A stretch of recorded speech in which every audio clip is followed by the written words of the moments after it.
for a new topic, that is phobic disorder. So phobia is defined as an irrational fear of a specific object, situation or activity, often leading to persistent avoidance of the feared object, situation or activity. The most common type of phobia are agoraphobia, social phobia and specific phobia. So number one, coming to agoraphobia. This is an example of irrational fear of situation. It is the commonest type of phobia encountered in clinical practice. Women far outnumber men in suffering from agoraphobia in the Western countries. It is characterized by an irrational fear of being in place away from the familiar setting of home. Although it was earlier thought to be a fear of open space only, now it includes fear of open space, public place, crowded place and any other place from where there is no easy escape to a safe place. In fact, the patient is afraid of all the places or situation from where escape may be perceived to be difficult or help may not be available. If he suddenly develops embarrassing or incapacitating symptoms, these embarrassing or incapacitating symptoms are the classical symptoms of panic. A full-blown panic attack may occur. Agoraphobia with panic disorder or only a few symptoms like dizziness or tachycardia may occur. As the agoraphobia increases in severity, there is a gradual restriction in the normal day-to-day activity. The activities may become so severely restricted that the person becomes self-imprisoned at his home. 1 or 2%, usually close relation or friends, may be relied upon with whom the patient can leave home. Hence, the patient becomes severely dependent on this phobic companion. So this is all about the agoraphobia. Next, coming to the social phobia.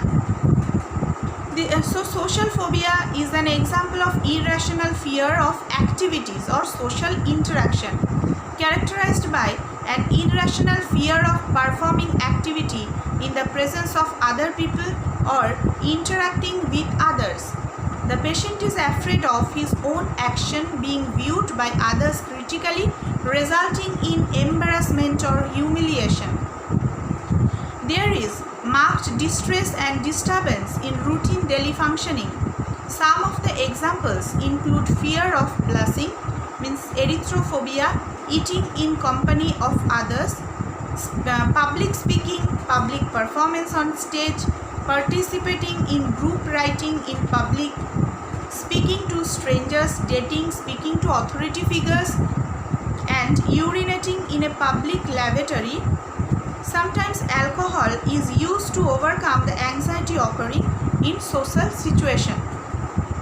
So this is about the social phobia. Next, coming to the specific or simple phobia. In contrast to agoraphobia and social phobia, where the stimuli are generalized, in specific phobia the stimuli is usually well circumscribed. This is an example of irrational fear of objects or situations. Specific phobia is characterized by an irrational fear of a specified object or situation. Anticipatory anxiety leads to persistent avoidant behavior, while confrontation with the avoided object or situation leads to panic attack. Gradually, the phobia usually spread to other object and situation. The disorder is diagnosed only if there is marked distress and disturbance in daily functioning, in addition to fear and avoidance of the specified object or situation. Some of the examples of simple phobia include acrophobia, means fear of high places; zoophobia, means fear of animals; xenophobia, means fear of strangers. Algophobia means fear of pain, and claustrophobia means fear of closed places.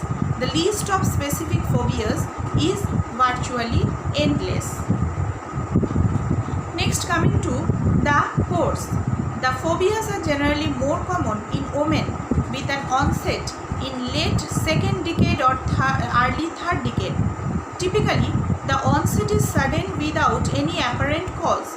The course is usually chronic with gradually increasing restriction of daily activities. Sometimes phobias are spontaneously remitting.